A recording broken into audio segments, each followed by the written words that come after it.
नमस्कार दोस्तों आज की इस वीडियो में हम आइगन वैल्यू और आइगन वेक्टर कैसे फाइंड करते हैं 3x3 के मैट्रिक्स का वो हम देखने वाले हैं। इसके पिछले वीडियो में हमने 2x2 का कैसे आइगन वैल्यू और आइगन वेक्टर फाइंड करते हैं वो हम देखे थे। और उसके भी अगर पिछले वीडियो में बात करें तो हमने यूनिट 2 के कुछ इंपॉर्टेंट जो टॉपिक थे उसको हमने कवर किया था। उसमें से केवल एक एग्जैक्ट डिफरेंशियल इक्वेशन और नॉन एग्जैक्ट डिफरेंशियल इक्वेशन छूटा था। आप उसको चाहो तो यूट्यूब वगैरह से भी कर सकते हो, बट 4 टॉपिक है उसमें से 3 हमने कर लिया। ठीक है, अब उतना मेरे पास भी टाइम नहीं है तो दोस्तों उस टॉपिक को अभी के लिए मैं स्किप कर रहा हूँ। और हमारे अभी यूनिट नंबर 1 का जो बचा हुआ पार्ट है जैसे eigen value eigen vector 3x3 का, तो यहाँ पे देखिए मैंने ट्यूटोरियल सॉल्व कर रखा है। इसका लिंक मैं गूगल ड्राइव पे अपलोड करके इसका लिंक आपको वीडियो के डिस्क्रिप्शन में दे दूंगा, वहां पे आप क्लिक करके इसका सोल्यूशन देख सकते हो। हमने यहाँ पे इसको सॉल्व कर रखा है, मैं इसको आपको समझा देता हूँ। ठीक है, और कैसे सॉल्व करना है आप एक बार देखोगे समझ में आ जाएगा, बहुत ज्यादा टफ नहीं है। ठीक है, और आइगन वैल्यू आइगन वेक्टर पे आपको क्वेश्चन 100% मिलेगा। क्वेश्चन इजी होते हैं, बस आपको प्रोसेस ध्यान रखना होता है। 100% मैं गारंटी देता हूं कि क्वेश्चन तो आएगा और इजी आएगा, बिल्कुल इजी आएगा, बट आपको जो प्रोसेस है उसे ध्यान रखना है। ठीक है, तो कुछ इंपॉर्टेंट बातें हैं वो हम बताऊंगा, इस वीडियो को एंड तक देखना। एंड में एक छोटा सा आपको कॉन्सेप्ट बताऊंगा, ठीक है, उसको ध्यान जरूर रखना। तो जैसे यहाँ पे क्वेश्चन है, determine the eigen value of the matrix A and also obtain the eigen vector corresponding to the largest eigen value of A. ठीक है, तो हमको एक मैट्रिक्स दे रखा है, हमको बोल रहा है कि भाई साहब इसका आइगन वैल्यू फाइंड कर दो और आइगन वेक्टर फाइंड कर दो। ठीक है, तो सबसे पहले जब आइगन वैल्यू आइगन वेक्टर का क्वेश्चन आएगा तो हम सबसे पहले उसका जो डायमेंशन है मैट्रिक्स का वो हम देखेंगे। तो यहाँ पे जो डायमेंशन है वो कितना है, 3x3, 3 रो है और 3 कॉलम है, तो ये 3x3 का मैट्रिक्स हो गया। ठीक है जी, तो सबसे पहले जो 3x3 का जब आपको मैट्रिक्स दिखे तो उसके लिए कैरेक्टरिस्टिक इक्वेशन आपको ये लिखना है। कैरेक्टरिस्टिक इक्वेशन आपको पता होगा 2x2 के लिए अलग होता है और 3x3 के लिए अलग होता है। तो 3x3 के लिए क्या होता है, lambda cube minus s1 lambda square plus s2 lambda minus determinant of A equal to 0। आप इसको 3-4 बार लिख के प्रैक्टिस करो, ये आपको ध्यान में होना चाहिए। देखिए लेमडा क्यूब, देखिए ऐसे याद रखिए कि इसका जो डायमेंशन है वो कितना है 3x3 का, तो जो लेमडा का हाईएस्ट पावर होगा वो 3 होगा, तो लेमडा का पावर 3।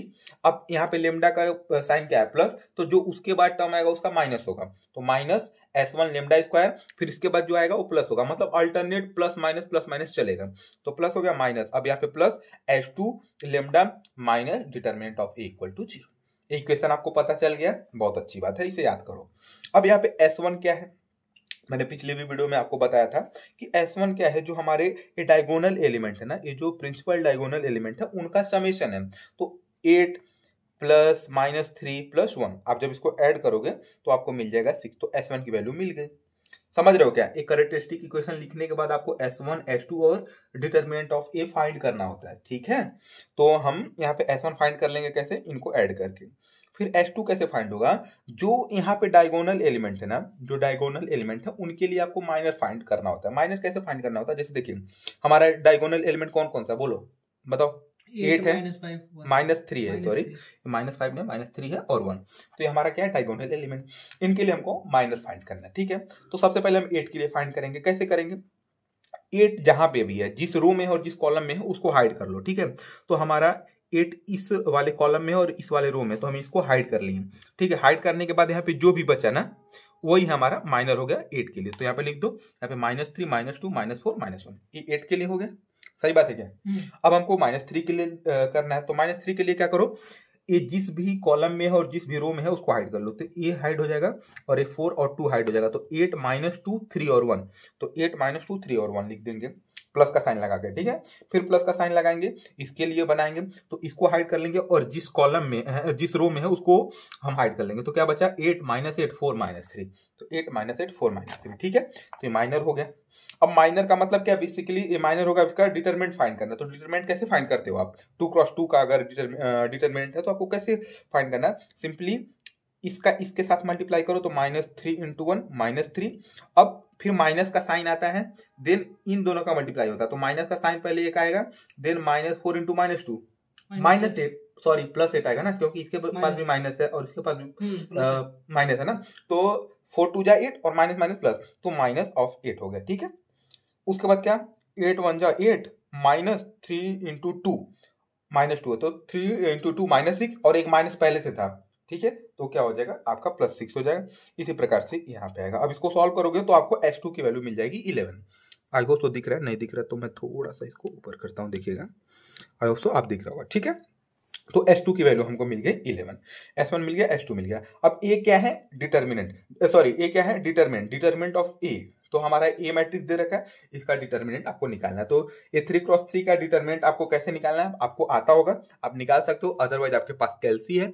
कैलसी से डिटर्मिनेंट कैसे फाइंड करते हैं वो हमने वीडियो बना रखा है, आप वो देख सकते हो, उससे फाइंड कर सकते हो, ठीक है। तो यहाँ पे जब हमने डिटर्मिनेंट निकाला A का तो मेरे को मिला 6। यहाँ पे देखो डिटर्मिनेंट ऑफ A 6 मिला, ठीक है। तो हमको S1 S2 determinant of A मिल गया। अब इन सब वैल्यू को हमको इस वाले कैरेक्टरिस्टिक इक्वेशन में पुट करना है। जो वैल्यू मिला S1 S2 और डिटरमिनेंट ऑफ A इसमें पुट करना है। तो जब आप पुट करोगे तो बनेगा लेमडा क्यूब माइनस S1 की वैल्यू 6, तो यहाँ पे 6 लेमडा स्क्वायर, यहाँ पे प्लस 11 लेमडा और ये माइनस यहाँ पे था तो माइनस, और जो डिटरमिनेंट ऑफ A आया 6, तो यहाँ पे पुट कर दिया तो 6 = 0, ठीक है। अब हमको क्या करना है? इसको सॉल्व करना है। अब इसको सॉल्व कैसे करना है ध्यान रखिए। इसका हाईएस्ट पावर क्या है? 3 है। तो यहाँ पे 3 रूट मिलेंगे, मतलब 3 सोल्यूशन मिलेंगे लेमडा के लिए, समझे क्या? लेमडा को 3 वैल्यू मिलेंगे। एक चीज मैं बताता हूँ, जैसे आप जब फाइंड करते हो सोल्यूशन तो आपको देखना पड़ता है जो इक्वेशन में हाईएस्ट पावर है ना उसके बराबर हमको सोल्यूशन मिलते हैं, मतलब उतने सोल्यूशन मिलेंगे। तो लेमडा के पावर अगर क्यूब है तो हमको 3 लेमडा के वैल्यू मिलने वाले हैं। तो अब ये वाली जो इक्वेशन है ना इसको सॉल्व करने के लिए आपको कैलसी का नीड पड़ेगा, ठीक है। अगर आप मैन्युअली कैलकुलेट कर पा रहे हो तो कर लो, बट अगर आप कैलसी का यूज करते हो तो काफी अच्छे से हो जाता है और आसानी से हो जाता है। तो अब कैसे करना है इसका मैं बताता हूँ आपको, कैसे इसका सोल्यूशन फाइंड करना है। तो आपको सिंपली यहाँ पे मोड पे आना है और ठीक है, और इस पे आपको फिर इक्वेशन में जाना है, 5 नंबर प्रेस करना है। इक्वेशन अब देखिए एक कैसा है, क्यूबिक है, तो क्यूबिक के लिए कौन सा है? ये फोर्थ वाला, ax³ + bx² वाला। तो आपको यहाँ पे 4 प्रेस करना है। फिर यहाँ पे देखिए, यहाँ पे ABC करके दिया है, मतलब लेमडा, लेमडा स्क्वायर, लेमडा, और यहाँ पे जो कांस्टेंट है उसका वैल्यू पुट करना है। तो यहाँ पे A का कोफिशिएंट मतलब लेमडा क्यूब का कोफिशिएंट क्या हो जाएगा? 1, तो हमने वहाँ पे 1 दिया, then equal to, then lambda square का क्या है? -6, साइन के साथ रखिएगा यहाँ पे, तो -6, फिर इक्वल टू, फिर लेमडा का क्या है? 11, तो 11, देन इक्वल टू, फिर क्या है? -6, तो -6, देन इक्वल टू। अब प्रेस करोगे तो लेमडा यहाँ पे x1 आ रहा है, इसको आप ऐसे बोल सकते हो लेमडा 1, या फिर ऐसे बोल सकते हो लेमडा की एक वैल्यू 3 आ गई, दूसरी वैल्यू 2 आ गई और तीसरी वैल्यू 1 आ गई। तो जो लेमडा की 3 वैल्यू आई 1 2 3, तो हमने यहाँ पे लिखा लेमडा की वैल्यू 1 2 3। आई होप तो आपको कैसे कैलकुलेट करना है ये आ गया होगा समझ में, ठीक है। अब यहाँ पे क्वेश्चन में दे रखा है, यहाँ पे क्वेश्चन आपने पढ़ा है तो देखिए यहाँ पे क्या बोला है, eigen vector corresponding to the largest eigen value of A. जो यहाँ अब देखिए यहाँ पे जो लेमडा की वैल्यू है ना इसी को आइगन वैल्यू बोलते हैं, ठीक है। जो यहाँ पे लेमडा की वैल्यू है वही हमारा आइगन वैल्यू है। तो अभी हमको आइगन वैल्यू मिल गया। अब यहाँ पे क्वेश्चन में बोला है कि आइगन वेक्टर फाइंड करो किसके करस्पॉन्डिंग, जो आइगन वैल्यू में जो लार्जेस्ट वैल्यू है उसके करस्पॉन्डिंग। तो इसमें सबसे बड़ी वैल्यू कौन सी है? 3। तो हमको इसके करस्पॉन्डिंग हमको आइगन वेक्टर निकालना है, ठीक है। तो आइगन वेक्टर कैसे निकालते हैं वो देखिएगा। Now we have to find the eigen vector corresponding to lambda equal to 3। अब आपको सिंपली यहाँ पे लिखना है a minus lambda I equal to A matrix आ गया। मैट्रिक्स कैसे बनेगा वो देखिएगा।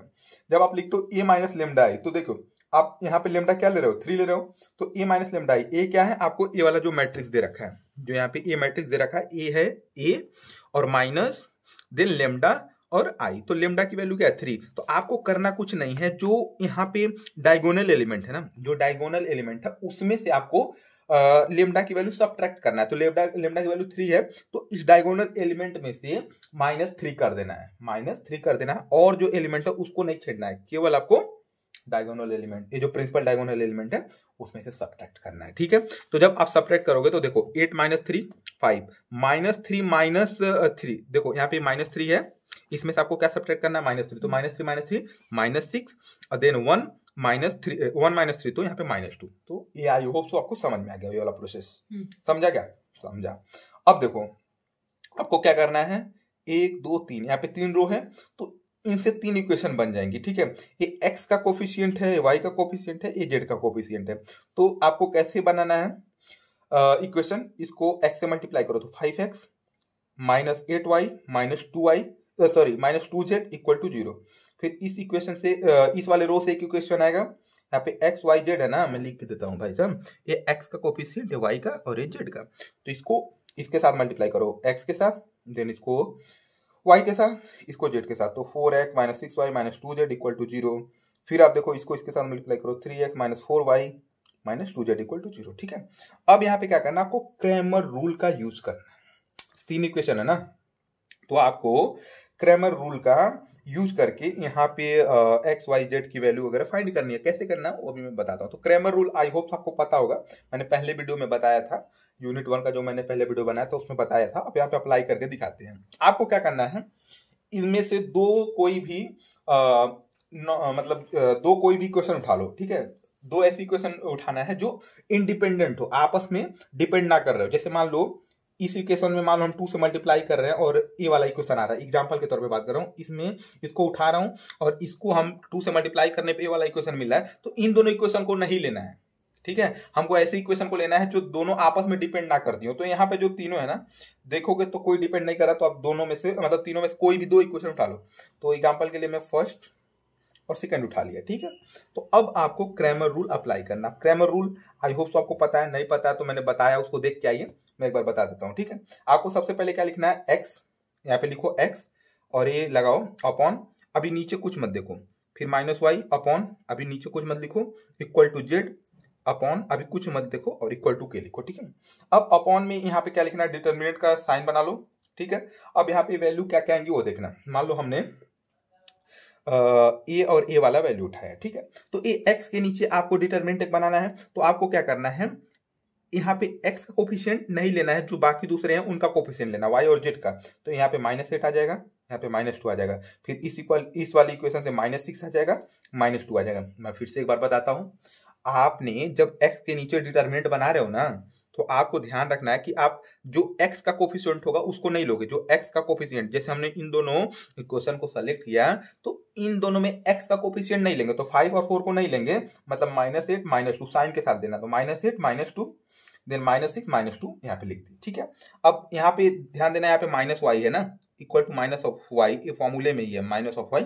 अब इसका डिटरमिनेंट जब बनाओगे तो आपको ध्यान देना है कि जो ये दो इक्वेशन है ना, इसमें वाई का कोफिशिएंट यहाँ पे लिखना नहीं है, तो यहाँ पे पहले एक्स और जेड की लिखना है। तो मतलब एक्स का कोफिशिएंट क्या 5, तो 5 आ गया, जेड का क्या -2, तो -2 आ गया, फिर इसमें क्या है एक्स का 4 और इसमें जेड का क्या है -2, तो आपको लिखना है। ठीक है, इसी प्रकार से जब जेड का लिखोगे तो इसमें जेड का कोफिशिएंट नहीं आएंगे, एक्स और वाई के आएंगे। ठीक है, तो एक्स का 5, वाई का -8, देन यहाँ पे 4 और यहाँ पे -6, तो हमने लिख दिया। ठीक है, ठीक है, अब अभी बेसिकली क्या है, डिटरमिनेंट, डिटरमिनेंट 2 + 2 का कैसे सॉल्व करना है आपको पता है। सिंपली इसका इसमें मल्टीप्लाई करो, फिर माइनस का साइन लगा के इसमें मल्टीप्लाई करो, तो डिटरमिनेंट यहाँ पे आ जाएगा, फिर इसका डिटरमिनेंट आ जाएगा, फिर इसका डिटरमिनेंट आ जाएगा। ठीक है, अब यहाँ पे माइनस माइनस आया तो इसको मैंने कैंसिल कर दिया, तो x/4 = y/2 = z/2 = k। ठीक है, हमने लिख दिया। ये सिंपली फॉर्मूला है क्रैमर रूल का, आपको ये आना चाहिए। तो अब देखो क्या हुआ, यहाँ पे आ जाओ x, अब देखो यहाँ पे क्या किया हमने पहले इसको और इसको इक्वेट किया, देखना x/4 = k लिया एक बार, फिर y/2 = k लिया और z/2 = k लिया। ठीक है, तो हमको तीनों की वैल्यू मिल जाएंगी। तो यहाँ पे x/4 = k लिया तो क्या हो जाएगा, ऐसे मैं लिख के एक बार दिखा देता हूँ। देखो x/4 = k लिया, तो अब x की वैल्यू फाइंड करने के लिए x को इधर रहने दो और डिवाइड में तो इधर जाएगा तो 4k हो जाएगा। ठीक है, तो ऐसे हमने सबको यहाँ पे किया, तो x = 4k आ गया, फिर ऐसे y/2 = k लिखोगे तो फिर y = 2k आ जाएगा, फिर z = 2k आ जाएगा। अब देखो यहाँ पे k सब में है, तो आपको क्या करना है, बस जो यहाँ पे k है, k को हटा के यहाँ पे लिखना है। जैसे कहने का मतलब क्या है, यहाँ पे k सब में है ना, मतलब k कॉमन है, तो सबसे पहले हमने क्या किया, इन तीनों में k से डिवाइड कर दिया। जब k से आप डिवाइड करोगे तो क्या मिलेगा, 4 2 2। अब देखो इसको हम फिर से 2 से डिवाइड कर देंगे, डिवाइड/2 कर देंगे। क्यों, क्योंकि यहाँ पे मेरे को दिख रहा है 2 कॉमन है ना, 2 2 2 मतलब 2 2 4, तो जब इसको डिवाइड करोगे 2 से तो क्या आ जाएगा 2 1 1, तो यहाँ पे हमने लिख दिया। ठीक है, यहाँ पे अगर आपको ये नहीं समझ में आ रहा है डिवीजन वाला, तो बस आप k हटा करके जो वैल्यू है उतना भी लिख दोगे तो चलेगा। हमने यहाँ पे आपको पूरा अच्छे तरीके से करके दिखाया। तो ये हमारा क्या आ गया, आइगन वेक्टर आ गया। ठीक है, तो ये हमारा आइगन वेक्टर हो गया और जो लेम्डा की वैल्यू आई थी वो आइगन वैल्यू आई थी। तो आई होप तो आपको समझ में आया होगा। अब दोस्तों जो मैंने आपको बोला था कि मैं लास्ट में बताऊंगा, वो मैं बता देता हूं। जैसे अगर आपको कहीं दिखे अपर ट्रेंगुलर मैट्रिक्स या फिर लोअर ट्रेंगुलर मैट्रिक्स, तो उस केस में आपको आइगन वैल्यू फाइंड करने का नीड नहीं है, आपको आइगन वैल्यू डायरेक्ट मिलेगा। कैसे मिलेगा? जो डायगोनल एलिमेंट है ना वही आपके आइगन वैल्यू होंगे। जैसे हम एक एग्जांपल यहाँ पे लेके आपको दिखाते हैं। जैसे आप ट्यूट में आपने देखेंगे ना, तो क्वेश्चन नंबर 3 आप देखोगे तो ये जो मैट्रिक्स दे रखा है ना, ये हमारा अपर ट्रेंगुलर मैट्रिक्स है। अपर और लोअर ट्रेंगुलर मैट्रिक्स का कहने का मतलब क्या है, अभी मैं उसको समझा दूंगा, अभी जरा ध्यान दो। ये जो मैट्रिक्स है ना, तो यहाँ पे ये जो डायगोनल एलिमेंट है, डायगोनल एलिमेंट के नीचे जितने भी, देखिए ये डायगोनल एलिमेंट है, इसके नीचे जो भी एलिमेंट है वो जीरो है। तो इस केस में क्या हो गया, ये अपर ट्रेंगुलर मैट्रिक्स हो गया। ठीक है, अपर ट्रेंगुलर मैट्रिक्स हो गया। तो इस केस में अगर आइगन वैल्यू कोई पूछे ना, तो आइगन वैल्यू डायरेक्ट आपको बोलना है 2 3 4, ये आपका आइगन वैल्यू हो जाएगा। आइगन वेक्टर कैसे कैलकुलेट करना, वो तो आपको वो मेथड यूज करके ही करना है, बट यहाँ पे आइगन वैल्यू आप डायरेक्टली यहाँ से फाइंड कर पाओगे। ठीक है, इसी प्रकार से आई थिंक इस क्वेश्चन में अगर कहीं हो तो मैं आपको दिखा दूं। यहाँ पे भी देखिए एक क्वेश्चन नंबर 2 में भी है, ये भी हमारा अपर ट्रेंगुलर मैट्रिक्स है। अपर ट्रेंगुलर मैट्रिक्स में क्या होता है कि जो डायगोनल एलिमेंट के नीचे वाली जो एलिमेंट होते हैं वो जीरो है, तो ये अपर ट्रेंगुलर मैट्रिक्स है। तो इसमें भी जो हमारा डायगोनल एलिमेंट है ना, जो हमारा डायगोनल एलिमेंट है वही हमारा आइगन वैल्यू हो जाएगा। हालांकि मैंने यहाँ पे उसको सॉल्व करके निकाला है, बट आपको सॉल्व करके निकालने की नीड नहीं है, डायरेक्टली आप बोल देना कि भाई साहब ये जो डायगोनल एलिमेंट है ये हमारे आइगन वैल्यू हैं। तो एक बार मैं थोड़ा सा आपको बता देता हूं अपर और लोअर ट्रायंगल मैट्रिक्स क्या है। तो अपर तो आप जान गए कि अपर कहने का मतलब क्या, कि जो नीचे वाले, जो डायगोनल के नीचे वाले एलिमेंट है वो क्या होंगे, जीरो होंगे। और यहाँ पे लोअर कहने का मतलब क्या है कि जो भी आपके डायगोनल एलिमेंट है, जैसे मान लो डायगोनल एलिमेंट है, इसके ऊपर वाले जो एलिमेंट है ना वो जीरो होंगे। यहाँ पे कुछ तो 1 ऐसे हो सकता है, 1 2 0 ऐसे कुछ हो सकता है, लेकिन यहाँ पे जो डायगोनल एलिमेंट है ना इसके ऊपर वाले जो एलिमेंट है वो जीरो होंगे, उसको हम लोअर ट्रायंगुलर मैट्रिक्स बोलते हैं। तो इस केस में यही ध्यान रखना कि आपको डायगोनल एलिमेंट सीधे उठाना है, वही हमारा आइगन वैल्यू है। तो चलिए मिलते हैं इसके नेक्स्ट वीडियो में।